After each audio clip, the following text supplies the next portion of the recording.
बंधुगण freedom of speech ना रे देखा मिलूँ बहुत लोक विभिन्न प्रकार जावतीय जिनस ट्वीट करुँच फेसबुक रे छाड़ुंट व्हाट्सएप रे दौरान इंस्टाग्राम रे दौरान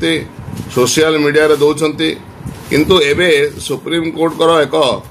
बहुत माने भल गोटे मकदमा उपरे जो आसी जो माने भर्डिक्ट आसी से प्रमाणित करुच्ची कि जाछाता ट्वीट कहीं कहारी एगेन्स्ट करें नहीं जाछाता प्रकार कथबार्ता फेसबुक रे दे पारिबे नहीं जाछाता कथा सोशल मीडिया रे छाड़ी पारिबे नहीं मिछ कथा लिखि पारिबे नहीं जहाको पारि ताहाको टार्गेट करिकरी तांको बदनाम करि पारिबे नहीं बेइज्जत करि पारिबे नहीं जदि करिवे तेबे नेहा सिंह राठौर जे कि जणे बहुत बड़